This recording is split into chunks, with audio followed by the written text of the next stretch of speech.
اگر deal cancel ہوتی ہے تو واپس کرنا پڑے گا، اور ڈیل مکمل ہو چکی ہے تب تو آپ پیسے کے حقدار ہوتے گے کہ آپ کو سامنے والا 25,000 30,000 جتنے میں ڈیل ہوئی ہے وہ پیسے ادا کرے، تو اب آپ جس طریقے سے وہ پیسے وصول کرنا چاہیں کر سکتے ہیں۔ اگر وہ یہ بول رہا ہے کہ پیسے نہیں ہے گاڑی لے جاؤ، تو پھر ہمیں پیسے واپس اس کے جو دیے ہیں وہ واپس دینے پڑے۔ اب اس میں آپ یہ کہیں کہ اب میں گاڑی آپ سے لے رہا ہوں تو اتنے میں گاڑی آپ سے واپس لوں گا، یا پھر اس کا دوسرا طریقہ کہ گاڑی کسی کے ہاتھ میں بیچ دیں، کسی تیسرے کے ہاتھ میں گاڑی بیچ دیں، وہ پیسے پھر آپ لے لیں۔ اس طریقے سے یہ طریقہ آپ نکالیں اپنے پیسے وصول کرنے کے لیے۔ یہ جو 4 مہینے اس نے گاڑی استعمال کی، گاڑی گھمائی، پھر وہ واپس کر رہا ہے، تو ایسا یہ لینے والا شخص کہہ رہا ہے کہ 4 مہینے کا میں کرایہ لوں گا۔ کرایہ نہ لیں، اپنے پیسے جو اس سے لینے ہیں نا وہ پیسے وصول کریں۔ اب وصول کرنے کا طریقہ یہ رکھیں کہ سامنے والے کے پاس پیسے نہیں ہے تو وہی گاڑی کسی تیسرے کے ہاتھ میں بیچ کر کے جو پیسہ ہے کو لے لیں۔ اپنے پیسے وصول کرنے کا اسے حق رہے گا، اسے اختیار رہے گا۔ اس میں ایک سوال بچے کی طرف سے ہے، ٹائی پہننا کے ساتھ ٹائی پہننے کے تعلق سے ہمارے سنی اکابر علماء جو ہیں ان میں اختلاف پایا جاتا ہے، اس لیے اگر بچے تو بہتر ہے، کوئی پہنتا ہے تو ناجائز و حرام اس کو نہیں کہیں گے۔ کیلوں کی صورت میں جو چیز لیتے ہیں کسی کے پاس، وہ چیز ایسی ہوتی ہے اگر یوز نہیں کریں گے تو وہ نقصان دے جائے گا۔ جیسے کھیت ہے، کھیت اگر ہم نہیں وہ کریں گے تو پھر وہ جیسے اس کا بیکار میں جائے گا، اس کے لیے کیا کر سکتے ہیں؟ اس کو گروی دینے کے بعد تو آپ استعمال کر ہی نہیں سکتے۔ اگر وہ زمین بول رہا ہے جیسے جس وہ کے پاس اجازت دے تب بھی استعمال نہیں کر سکتے، سامنے والا اجازت دے تب بھی استعمال نہیں کر سکتے۔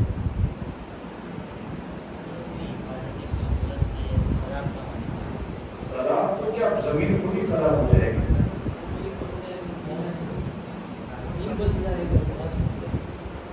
اس کی صفائی کا انتظام کر لیں۔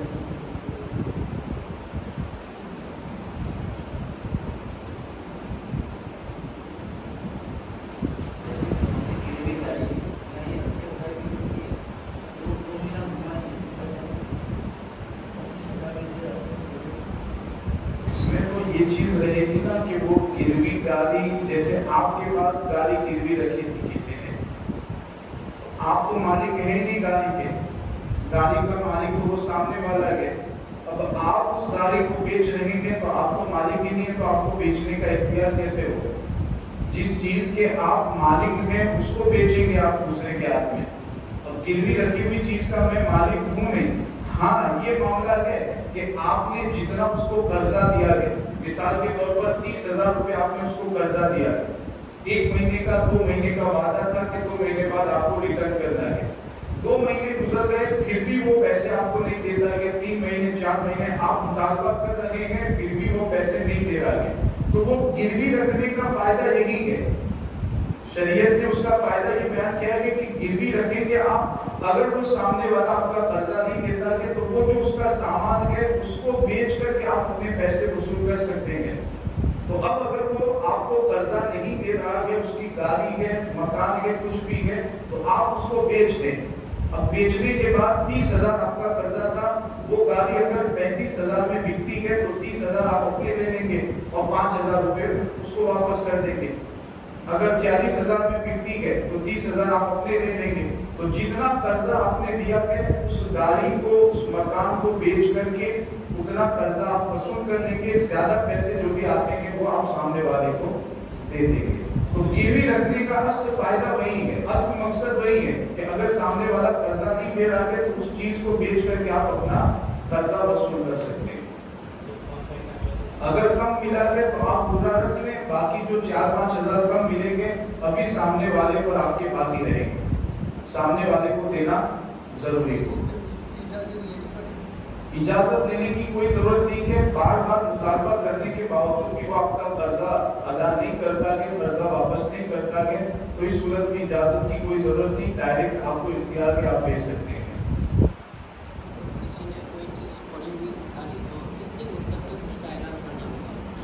اس میں کوئی خاص مدت نہیں ہے، اگر پڑی ہوئی چیز اٹھا لی ہے تو حکم یہ رہے گا کہ اعلان کرے، یہاں تک اعلان کرے کہ اس کے دل میں یہ بات بیٹھ جائے کہ اب اس کا مالک اس کو تلاش نہیں کر رہا ہوگا. یہاں تک اعلان کرے جیسے یہاں مسجد کے باہر کوئی چیز ملی، اب آپ کو اعلان کرنا پڑے گا. مسجد کے بورڈ پر آپ نے لکھا، اعلان مسجد کے باہر آپ نے کیا، 2-4 دن 2-3 ہفتے اعلان کیا، پھر آپ کے دل میں بات بیٹھ گئی کہ اب اس کا جو مالک ہے وہ مالک اس کو تلاش نہیں کر رہا ہوگا. اس صورت میں حکم یہ رہے گا کہ اب اس چیز کو آپ فقیر کے حوالے کر دیں، اور نیت یہ رکھیں کہ اگر مالک آئے گا اور مالک آنے کے بعد اگر مطالبہ کرے گا کہ مجھے تو میرا سامان چاہیے، میری چیز چاہیے، میرے پیسے چاہیے، تو آپ اپنی جیب سے وہ پیسے اسے ادا کر دیں. یہ نیت رکھیں. تو اس میں کوئی مدت خاص متعین نہیں ہے، جیسی چیز رہے گی، جیسا سامان رہے گا، اس کے اعتبار سے کنڈیشن بدلتی رہے گی.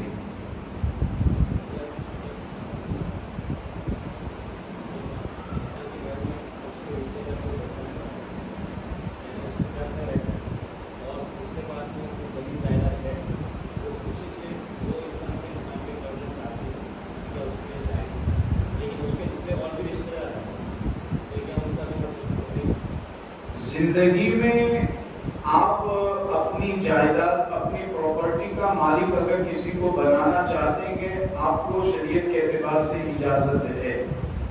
یہ الگ مسئلہ ہوتا ہے کہ آپ کے 4 بیٹے ہیں، اب آپ کسی ایک بیٹے ہی کو پوری پراپرٹی کا مالک بناتے تو وہ مالک تو ہو جائے گا، لیکن آپ نے ایک ہی بیٹے کو مالک کیوں بنایا یہ دیکھا جائے گا. اگر کوئی شریعت کے اعتبار سے وجہ ہے کہ جیسے وہ بیٹا آپ کی خدمت کرتا ہے، باقی 3 بیٹے خدمت نہیں کرتے، تو شریعت کے اعتبار سے یہ وجہ بنتی ہے، اس صورت میں آپ گنہگار نہیں ہوں گے. اور اگر بغیر کسی وجہ کے ایک بیٹے کو 2 بیٹے کو آپ نے پراپرٹی کا مالک بنا دیا، باقی لوگوں کو مالک نہیں بنایا، تو وہ دونوں مالک ہو جائیں گے لیکن آپ گنہگار ہوں گے، کیونکہ بغیر وجہ کے آپ نے اپنے بیٹوں کے درمیان، بیٹیوں کے درمیان اس طریقے سے تفریق کی، جدائی کی کہ بعض کو پراپرٹی آپ نے دی، بعض کو نہیں دی.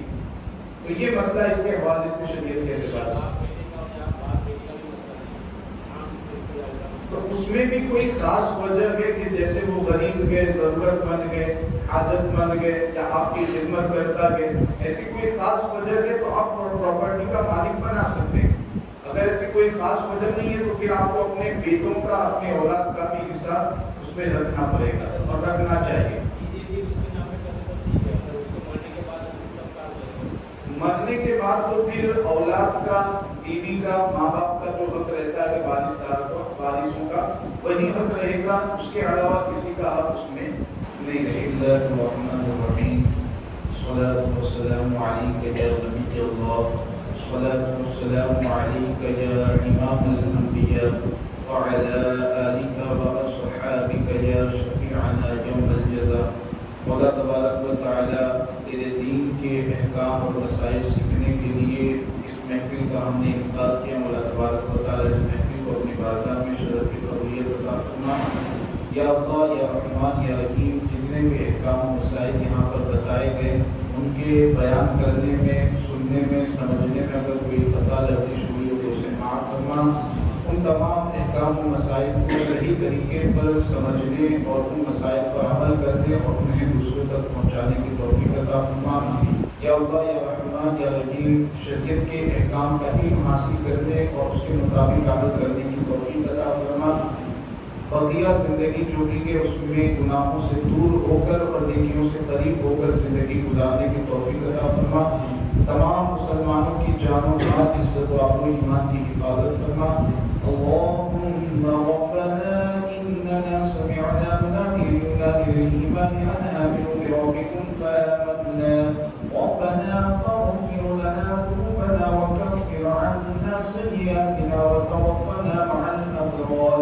إن الله وملائكته يصلون على النبي يا أيها الذين آمنوا صلوا عليه وسلموا تسليما. اللهم صل على سيدنا مولانا محمد وبارك وسلم صلاة وسلام عليك يا رسول الله صلى الله تعالى عليه وسلم. وسلم افوض امري الى الله ان الله بصير بالعباد برحمتك يا ارحم الراحمين.